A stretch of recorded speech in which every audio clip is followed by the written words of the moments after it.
Brought to you bye रजनीगंधा। यूं ही नहीं ताज ताज बन जाता है, शिल्पकारों का हुनर और चुनिंदा संगमरमर ताज को नायाब बनाते हैं। कुछ ऐसे ही चुनिंदा जगहों से बस खास ही चुनकर लाता हूँ। कतरे कतरे को मैं हीरे सा परखता हूँ। यूं ही नहीं मैं रजनीगंधा बन जाता हूँ।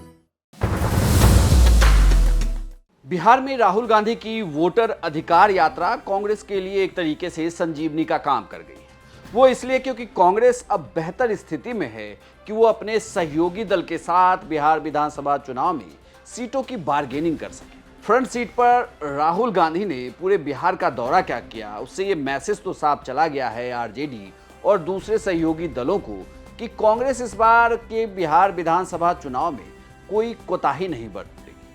तभी तो खबरों की माने तो 243 सीटों के लिए कांग्रेस ने अपने उम्मीदवारों के आवेदन बनाए, उनकी स्क्रूटनी की और ये कहा जा रहा है कि हजारों आवेदनों को देखने के बाद कांग्रेस इस पर भी मंथन कर रही है कि उनके लिए सबसे मुफीद सीट क्या है। तभी तो कांग्रेस के नेता जब दिल्ली में बैठे ये देखने के लिए कि उन्हें सीट शेयरिंग में हिस्सा क्या चाहिए और वो सीटें कौन कौन सी होगी, तो ये फैसला एक दिन में हो ना सका। 2 दिन तक लगातार नेता बैठे। ये तस्वीरें इसलिए भी खास रही क्योंकि इसमें पप्पू यादव और कन्हैया की मौजूदगी थी। पप्पू यादव भी लगातार वोटर अधिकार यात्रा के दौरान राहुल गांधी के काफिले के साथ चलते दिखे।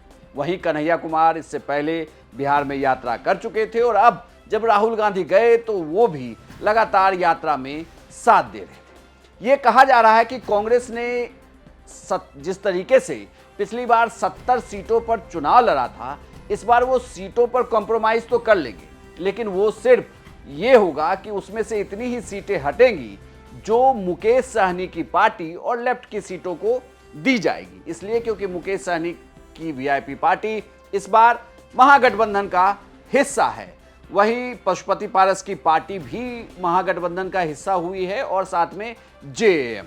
अब बिहार तक पर महागठबंधन की सीट शेयरिंग का फॉर्मूला देख सकते हैं, लेकिन फिलहाल ये कहा जा रहा है कि कांग्रेस 55 से लेकर 60 सीटों के आसपास कहीं चुनाव लड़ेगी। ये कहा जा रहा है कि लगभग 56 सीटों की इनकी बातचीत हो गई, लेकिन ये सीटें कौन सी होगी इसी पर पेच फंसा हुआ है और तभी तेजस्वी का नाम मुख्यमंत्री पद के लिए कांग्रेस की तरफ से लिया नहीं जा रहा। जब बार बार कांग्रेस के सभी नेताओं से अगर बात की जाए, चाहे वो राहुल गांधी हो या कृष्णा अल्लाबरू जो बिहार कांग्रेस के प्रभारी हैं, उनसे भी पूछा जा रहा है तो वो तेजस्वी के सवाल पर टालम टाल कर जाते हैं और सिर्फ इतना कहते हैं कि जनता तय करेगी।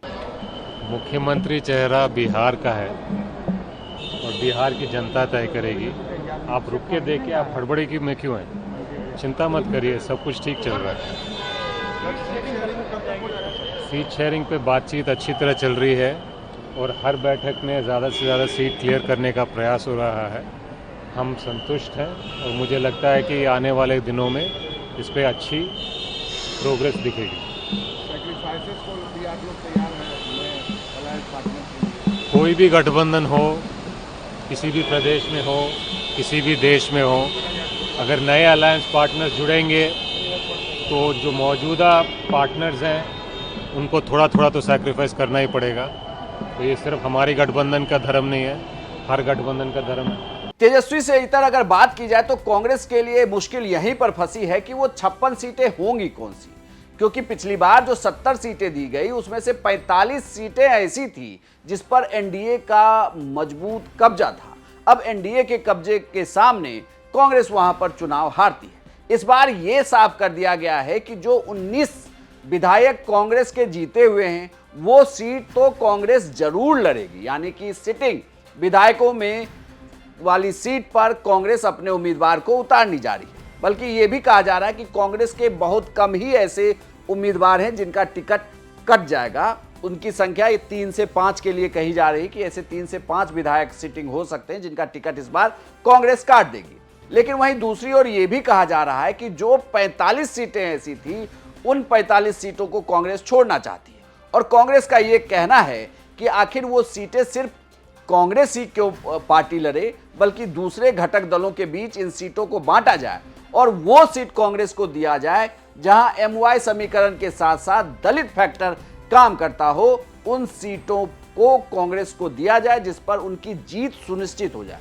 कांग्रेस सीटों का समझौता तभी करेगी जब उनका विक्ट्री मार्जिन बड़ा हो, यानी कि वो ज्यादा से ज्यादा सीटें बिहार में जीत सके। अगर आप पिछले बिहार विधानसभा चुनाव को देखें तो महागठबंधन की सरकार बनने में कहीं ना कहीं अगर किसी पार्टी की वजह से दिक्कत हुई तो वो शायद कांग्रेस ही थी, जो 70 सीटों पर चुनाव लड़ी और मात्र जीती 19। इस बार कांग्रेस ऐसा होने देना नहीं चाहती। वो चाहती है कि उसके पास ऐसी सीटें आए जिस पर उनकी जीत सुनिश्चित हो और राहुल गांधी की वोटर अधिकार यात्रा के बाद बिहार में जो कांग्रेस का माहौल बना हो उसका फायदा मिल सके। साथ ही यह भी कहा जा रहा है कि सीमांचल के क्षेत्र में, चूंकि राहुल गांधी जब भारत जोड़ो यात्रा पे निकले थे उस दौरान भी वो सीमांचल गए थे और उसका नतीजा देखिए कि सीमांचल में 2 कांग्रेस के सांसद जीते, मोहम्मद जावेद जीते, तारिक अनवर जीते और निर्दलीय पप्पू यादव जो कांग्रेस को समर्थन दे रहे हैं वो भी जीते। तो इसका भी फायदा वो बिहार विधानसभा चुनाव में उठाना चाहते हैं और ये कहा जा रहा है कि सीमांचल की अधिकतर सीटों पर कांग्रेस अपने उम्मीदवार को उतारेगी। लेकिन दिक्कत अब ये भी है कि आखिर आरजेडी करेगी क्या वो कांग्रेस की इस मांग को मान लेगी और उन सीटों को साझा करेगी जिस पर उनके लिए भी मुश्किल होगी चुनाव जीतना। लगातार आप बिहार तक देखते रहिए। बिहार तक पर हम हर दिन बिहार विधानसभा चुनाव से संबंधित खबरें आपको दिखा रहे हैं। बिहार की तमाम खबरों के लिए आप देखिए सिर्फ बिहार तक।